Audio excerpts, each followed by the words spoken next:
میرے نبی نے فرمایا میرا امتی ہر گناہ کر سکتا، دو نہیں کر سکتا، ایک جھوٹ کبھی نہیں بولے گا، ایک دھوکہ کبھی نہیں دے گا۔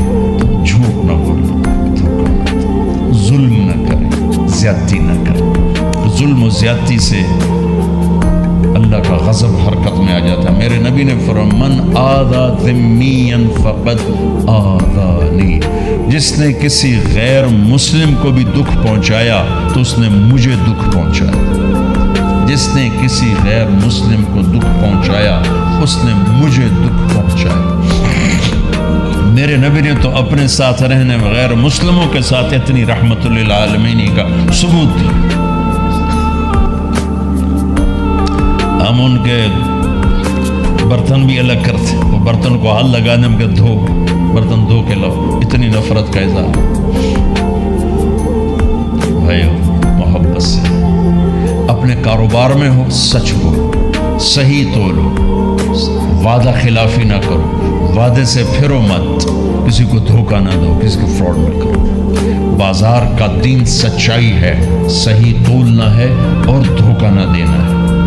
گھر کا دین ماں باپ زندہ ہیں، ان کے پیر دھو لو، ان کی دعائیں لے لو۔ گھر والے ہو اپنی بیوی سے حسن سلوک کرو، گالی دینا، تانے دینا، طنز بولیاں اپنے گھروں کو آگ نہ لگاؤ۔ ہمارا جوائنٹ فیملی سسٹم ہے، ماں باپ کو اپنا مقام دو، بیوی کو اپنا مقام دو۔ ہمارا سسرالی معاشرہ ظالم ہے، درد سے کہہ رہا ہوں ظالم ہے، ہمارا سسرالی معاشرہ ظالم ہے، چاہے دیندار کہلاتے ہوں، چاہے دنیا دار کہلاتے ہوں، چاہے پڑھے لکھے کہلاتے ہوں، چاہے ان پڑھ کہلاتے ہوں، ظلم ہے۔ میں کہاں سے اس کی تعویل کروں؟ اگر ماں باپ کی طرف سے زیادتی ہے اپنی بیوی کو بچاؤ، اور کہیں بیویاں ایسی زوردار ہیں کہ وہ گھر کو آگ لگانے پر آئی ہوتی ہیں، اگر بیوی زیادتی کرے تو ماں باپ کو بچاؤ۔ یہ تمہارا کام بیچ میں ایک پل بننا ہے، دونوں رشتوں کو جوڑنا ہے۔ جس طرف بہنوں کی طرف سے زیادتی ہے بیوی کو بچاؤ، بیوی کی طرف سے اپنے دوسرے رشتوں کو بچاؤ۔ ہم اس میں افراط ہوتا یعنی کمی زیادتی کا شکار ہیں۔ کچھ ماں باپ کے پریشر میں بیویوں پر ظلم اٹھا دیتے ہیں، اور کچھ بیویوں کے پریشر میں ماں باپ کو ذلیل کر دیتے ہیں۔ یہ دونوں انسانیت سے دور کی چیزیں ہیں۔ بھائیو اپنے نبی کی زندگی پڑھو اللہ۔ میرے نبی کی ایک حدیث سناؤ۔ میرے نبی نے فرمایا یہ جو میرے مدینے والے لوگ ہیں نا، یہ بڑے اچھے ہیں۔ ان کے گھر میں جب کسی کی ڈولی اترے نا تو اسے یوں لگتا ہے جیسے میں اپنے ماں باپ کے گھر ہی آ گئی۔ چند دن پہلے میں نے حدیث پڑھی تو مجھے بڑا مزہ آیا کہ میرا تو مستقل مضمون میں بیان کرتا رہتا ہوں۔ آپ نے فرمایا کہ یہ جو میرے انصار ہیں مدینے والے، ان کے گھر میں کسی کی ڈولی آ جائے تو اسے یوں لگتا ہے جیسے اس کو اپنے ماں باپ اور ساس سسر میں کوئی فرق ہی نہیں نظر آتا کہ یہ ایسے اچھے اخلاق کے لوگ ہیں۔ چلو اگر یہ نہیں ہو سکتا تو کم از کم یہ نفرت تو لگائی بجھائی لڑائی جھگڑے، طلاقوں کی شرح بڑھ چکی ہے صرف زبان کی بدتمیزی پر، صرف زبان کی بدتمیزی پر، صرف زبان کی بدتمیزی پر طلاقوں کی شرح بڑھ چکی۔ بھائیو اپنے اخلاق سے اپنے رشتوں کو جیتو۔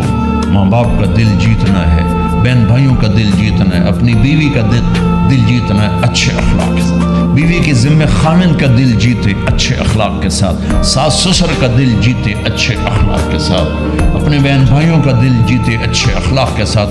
میرے رب کی قسم تم چپ رہنا سیکھ لو، عزت تمہارے قدموں میں آ کے گرے گی۔ جواب نہ دو، چپ ہو جاؤ، اللہ عزت تمہارے قدموں پہ لا کے کھڑا کر دو، تمہارے قدموں میں آ کے اللہ عزت کو گرائے گا۔ اولاد کو عزت دو، اولاد کو عزت دو، اولاد کو عزت دو، ان کو ٹائم دو، پھر یہ ساری زندگی تمہارے غلام بنیں گے۔ 3 سال کے بچے کو اسکول میں دھکا دے دیا، آیا تو ٹیوشن والے کے پاس بھیج دیا اور خود اپنے مزے کیے، تو یہ اولاد کبھی تمہاری نہیں ہوگی۔ انہیں ٹائم دو اور اولاد کی خواہشات کا خیال کرو، ان پر ایسے ماں باپ ہونے کی ایسی دھونس مت جماؤ۔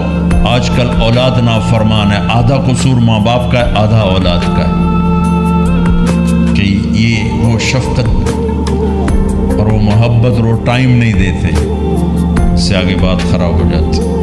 اور ایک بڑا حساس موضوع ہے، رشتے ناتوں میں اولاد کی رعایت کرو، اپنی اولاد کی پسند ناپسند کا خیال کرو، ان پر مسلط مت کرو۔ اولاد سے کہتا ہوں کورٹ کی شادیاں نہ کرو، عشق معشوقی کی شادیاں نہ کرو، یہ 99.9% ناکام ہو جاتی ہیں۔ زندگی اور چیز ہے، عشق معشوقی اور چیز۔ اپنے ماں باپ کی دعائیں برکتیں لے کر شادی کرو۔ لیکن ماں باپ سے کہتا ہوں اگر کہیں بچی کہہ دے میں نے نہیں کرنی یہاں، تو اللہ کے واسطے اس کی رعایت کرو، اس کو گائے بھینس نہ بناؤ کہ جس قلعے نال مرضی جا کے بن چھڑو۔ انسان ہے، جانور نہیں ہے، انسان ہے۔ زندگی جس نے گزارنی اس کی رعایت کرو، اس کی رعایت کرو۔ اولاد سے کہتا ہوں ایسے لو میرج اور گرل فرینڈ بوائے فرینڈ ہمارا کلچر نہیں ہے، یہ ہلاکت اور تباہی کا راستہ۔ میں قربان جاؤں میرے نبی کہ صاحبزادی جنت کی عورتوں کی سردار کا رشتہ آسمان پہ طے ہو چکا ہے کہ علی کے ساتھ کیا جائے گا۔ خبر آ چکی، جبریل آ چکے یا رسول اللہ فاطمہ علی کے لیے، اور حضرت علی رشتے کا پیغام لے کر آئے اور آپ فرما رہے ہیں انشاءاللہ۔ ہاں نہیں کی کا انشاءاللہ، ہاں تو ہو چکی ہے انشاءاللہ، ہاں کیوں نہیں کی، ہاں ہو چکی۔ آپ کو سبق سکھانے کے لیے، ہمیں شریعت سکھانے کے لیے گھر تشریف لے گئے، فاطمہ بیٹی علی کا رشتہ آیا ہے، ہاں کر دو۔ جب جبریل آ کے بتا چکے ہیں کہ یہ رشتہ ہو چکا ہے آسمانوں پر، اللہ نے کہہ دیا ہے کہ فاطمہ علی کا کے ہاتھ میں دی جائے گی، پھر یہ کیوں پوچھ رہے ہیں بیٹی علی کا رشتہ آیا ہے، ہاں کر دو، ہمیں سکھانے کی کہ کتنی بچیاں سسک کے زندگی گزار دیتی ہیں، ماں پیو زبردستی کر دیتے ہیں۔ کتنے بچے سسک کے زندگی گزار دیتے ہیں کہ ماں باپ زبردستی کر دیتے ہیں۔ بھائیو اللہ کے واسطے شریعت پڑھو، دین پڑھو، نبی کی زندگی پڑھو۔ حضرت فاطمہ رضی اللہ تعالیٰ عنہ کا انکار کرنا تھا، کیا خیر آج کل کی شریف بچی بیچاری چپ کر کے کہتی ٹھیک ہے جی جی میں ماں پیو دی مرضی، تو فوت جیسی ہستی کوئی تصور کر سکتا ہے، کہیں گی نہیں، وہاں سے اقرار ہی تھا، لیکن ہمیں پیغام دینا تھا، سکھانا تھا کہ یا رسول جیسا علی جاؤ لوگوں کو بلاؤ، پھر آپ نے نکاح پڑھا، پھر رخصتی ہوئی، بلا کر آپ نے فاطمہ کا ہاتھ پکڑا اور یوں علی کے ہاتھ میں دے کر کہا علی تمہیں نبی کی بیٹی مبارک۔ اور پھر فرمایا فاطمہ مجھے جو سب سے زیادہ محبوب تھا میں نے تیرا ہاتھ اس کے ہاتھ میں دے دیا۔ بھائی اللہ کے واسطے اپنی قومی زندگی سے نکلو، رواجی زندگی سے نکلو، پنجاب کی زندگی، پٹھانوں کی زندگی، بلوچوں کی زندگی، سندھیوں کی زندگی، یہ بت ہیں، ان کو توڑ کے نبوت والی زندگی، نبوت والی زندگی، نبوت والی زندگی وہ اختیار کریں گے، ہماری عورتیں بھی سکھی، ہمارے مرد بھی سکھی، ہماری اولاد بھی سکھی۔ تو سارے بھائی نیت کرتے ہیں نا اس کی انشاءاللہ اللہ تعالیٰ ان کی بخشش فرمائے۔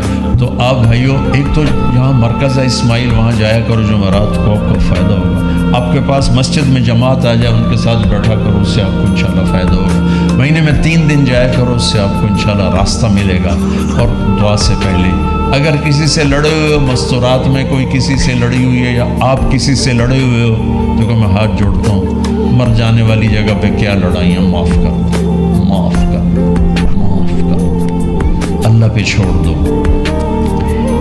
اپنے نبی کے ایک حدیث سنا کے دعا کرتے ہیں، آپ نے فرمایا مدینے والوں سے، مدینے والوں میرے بعد تمہیں تمہارا حق نہیں ملے گا، کیا کرو گے؟ کہیں ہم تلوار اٹھائیں گے، حق لیں گے۔